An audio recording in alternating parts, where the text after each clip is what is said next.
Pittsburgh Area School District CAOLA program. My name is Miss Ray-Budman, and I'd like to take a few minutes tonight to introduce you to myself, the classes that your students will take in the Middle School Social Studies CAOLA program, and a little bit about our expectations for our students, our parents, and what you can expect from me over the next year as their CAOLA teacher.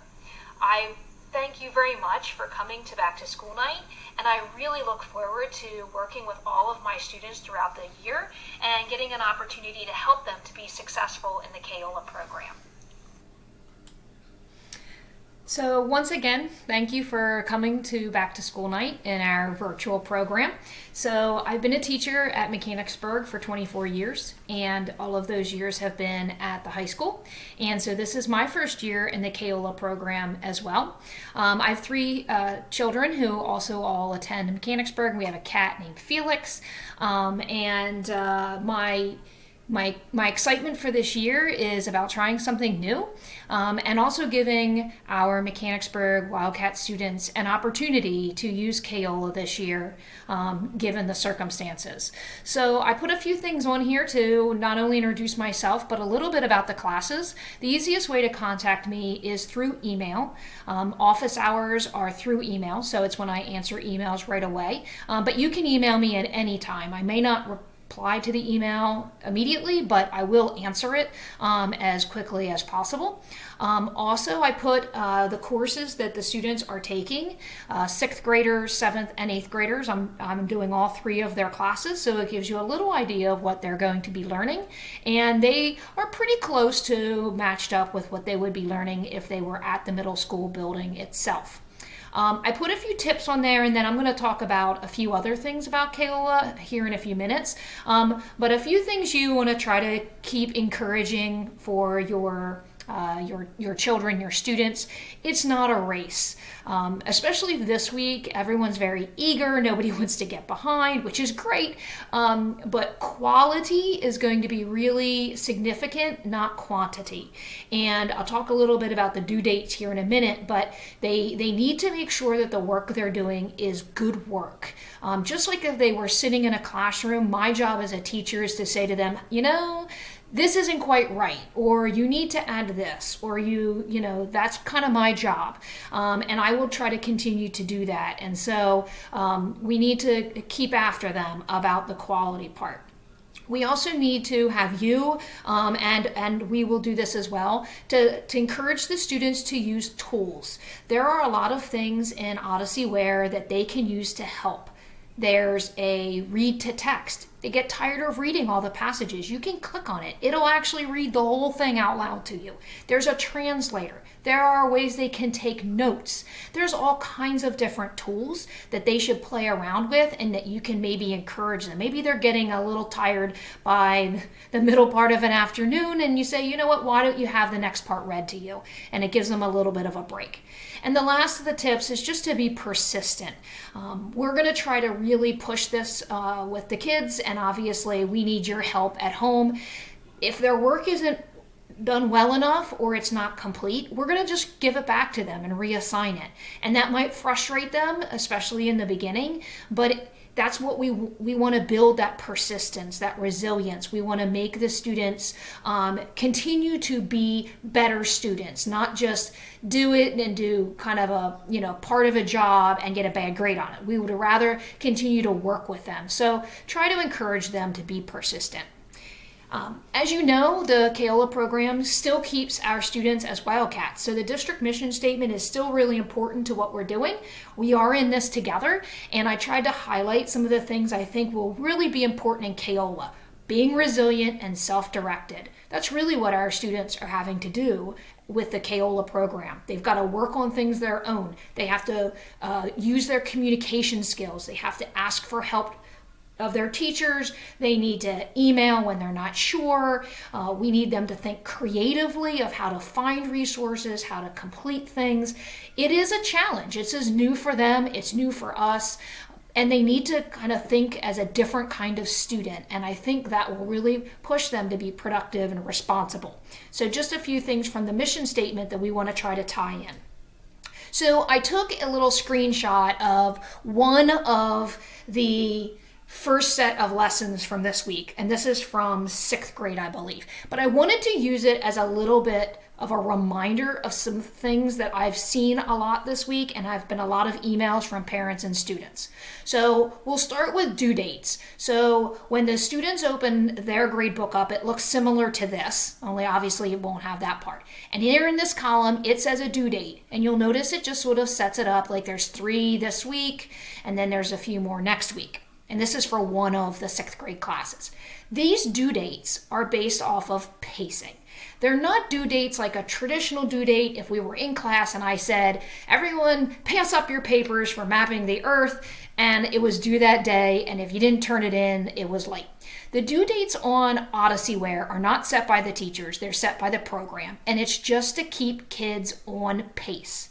So that some of the students and parents have been really sort of worried about missing due dates. Don't worry about it.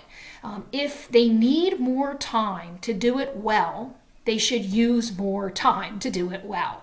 And we've tried to tell them that, but it's obviously everybody wants to stay on track, and that's good.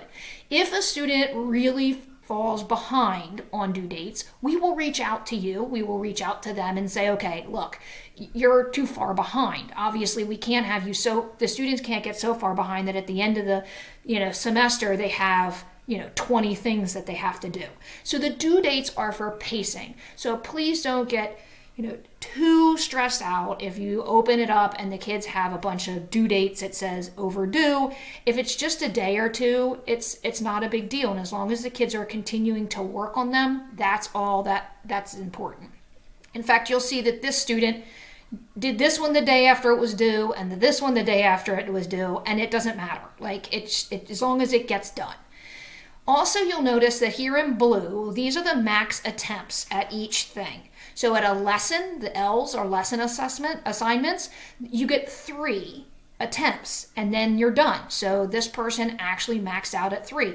They tried for 3 times to answer the questions from the lesson and never reached the 80% threshold.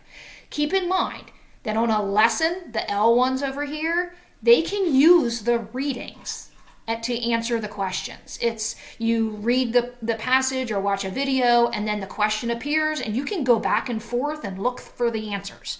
So if they're taking their time on the lesson assignments, they really shouldn't struggle to get them finished and over the 80% in more than 1 or 2 tries. In fact, you'll see this person got 100% by their second time.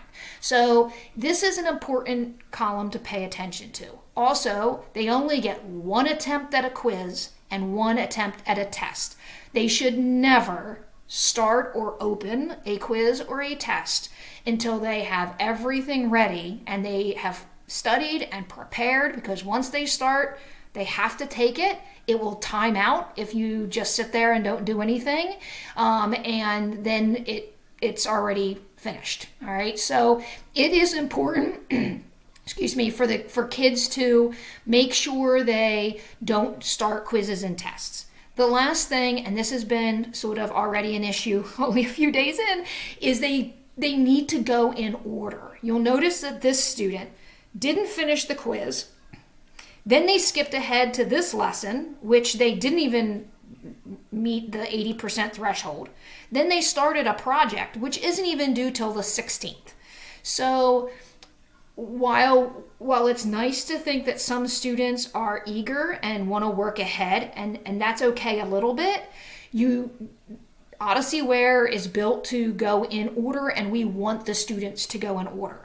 They should finish every section. This student should have taken this quiz and met the threshold of this quiz before they started the next section. And they shouldn't have started the project because they didn't even meet the requirements for lesson 5. Plus, this project is not due till next week. So there's been no help sessions provided yet for the project, yet the student already started the project without any help on it. Anytime a project is coming up for the students, I will be providing help sessions and materials and resources for their projects closer to the due date. So probably a day or 2 before the 16th, the 6th graders will get information from me about this project that will help them to complete the project. So doing the projects ahead of time is not really a very good idea, because in a lot of cases they'll have to redo them after I give them the materials and the resources. So these are just a few reminders of things you might find and how it's important we can kind of work together to help them. Two things from the contract that was in the CAOLA handbook and the plagiarism part that was in the CAOLA handbook. Just as a back to school night, we always try to make sure we're clear on those things. So please make sure you communicate if you have questions, concerns. I will also try to make sure I communicate. I know this week you've been flooded with emails.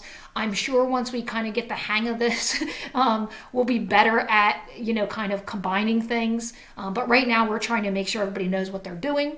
Please make sure they go in order and that they're completing the work with quality, and they need to have academic honesty. They need to make sure that the work they're doing is their own, and that they're working on it independently. There is an attendance policy. It's based on how much of the lessons that they're completing from each week, and so we'll get more information on that later. And then I put on page 20 of the handbook, it talks a little bit about plagiarism. Important for the kids not to do cutting and pasting into their projects and assignments and things like that. And I will email students if that's a concern. So what you should expect from me is that I'm here to help your students and to assist and guide them through the process. My job is to be a teacher. Even though I'm behind my computer and I'm at home, I'm still a teacher. It's what I love to do. So I'm going to try to push them to grow as readers and as writers and to be critical thinkers. And I'm going to try to guide them to do their best work and to be successful. Obviously, I need to grade all of their assignments and their projects and determine their grades. That's part of what I'll be doing. I will be offering office hours where students can and parents can just drop in, send me an email to get a response. I will Zoom with the students if they want to have an individual meeting. They just need to let me know. Same with parents. I'll also offer other opportunities. Once we get going here after a few weeks, we'll be adding some other discussion opportunities for students, current events, things like that, to kind of give the kids a chance to engage socially. And as I said earlier, I'll also be running Zoom project help sessions that they can also come into to not only see each other, but also to ask questions. And then one of my big jobs, and what you should definitely expect from me, is to communicate about progress. If you don't hear much from me, you can assume, and you'll probably be able to see it on Odyssey Where anyway, that your child is doing well and is generally up to date and is completing things with good quality. I will communicate if students start to fall too far behind or if they're really struggling academically to meet the thresholds. So that's what I'm here for. I'm here to help you. I'm here to help your students. I'm really looking forward to this year, and I think it's going to be a lot different for everybody, but we're in it together, and I look forward to working with all of you. Thank you so much for coming to back to school night, even though you were at home, but thanks so much anyway. I appreciate it. Good night.